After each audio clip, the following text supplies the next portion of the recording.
انسان زندگی میں جب جدوجہد کرتا ہے، کوشش کرتا ہے، وہ بہت سارے دنیاوی اسباب اختیار کرتا ہے۔ جتنی عقل اللہ نے دی ہوتی ہے اس عقل کا بھی وہ استعمال کرتا ہے، کوشش کرتا ہے کہ کچھ اچیو کر سکے زندگی میں، کچھ مقاصد کا حصول اسے میسر آئے۔ عزیز بھائیوں، ایک بات اپنے ذہن میں اچھی طرح بٹھا لیں اور لکھ لیں کہ زندگی میں جو کسی بندے کو کامیابی حاصل ہوتی ہے وہ رب تعالیٰ کی مدد سے حاصل ہوتی ہے۔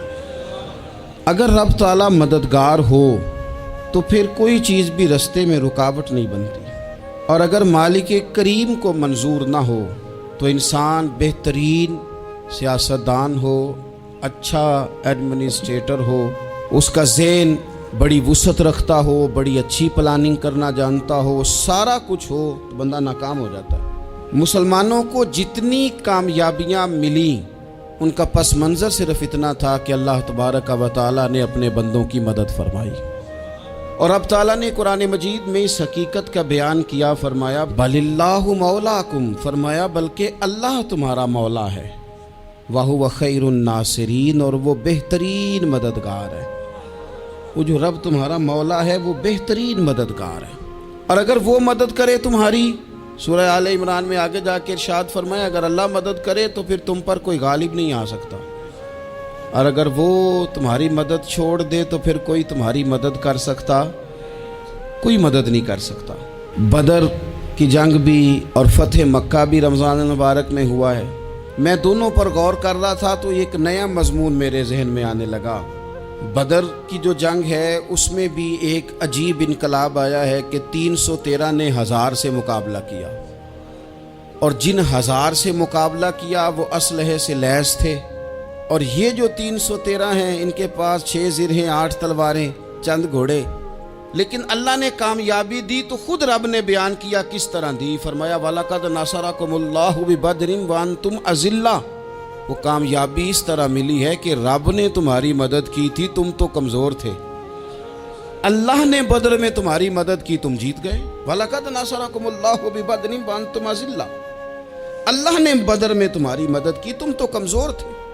پھر فتح مکہ نصیب ہوئی تو اس میں بھی بہترین منصوبہ بندی نبی پاک علیہ السلام نے فرمائی، بہترین حکمت عملی حضور نے اپنائی، لیکن ہمیں جو اللہ رسول نے بات سمجھائی وہ کیا ہے؟ اذا جاء نصر اللہ والفتح، فرمایا جب اللہ کی مدد آئی اور فتح نصیب ہو گئی۔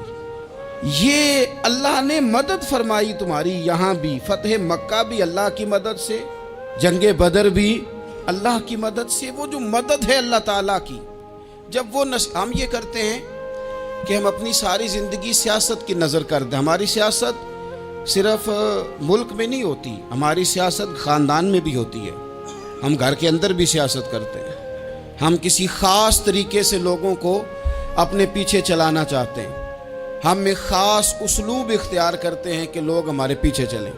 اس کا نقصان ہمیں یہ ہوتا ہے کہ سیاست جو ہوتی ہے یہ شطرنج کے ہیر پھیر کی طرح ہوتی ہے، تو اس کے راز بڑی جلدی کھلنے لگ جاتے ہیں، پتہ چل جاتا ہے کہ بندہ مخلص نہیں تھا، سیاست کر رہا تھا، طریقے سلیقے سے اس نے جوڑ کے رکھا ہوا تھا۔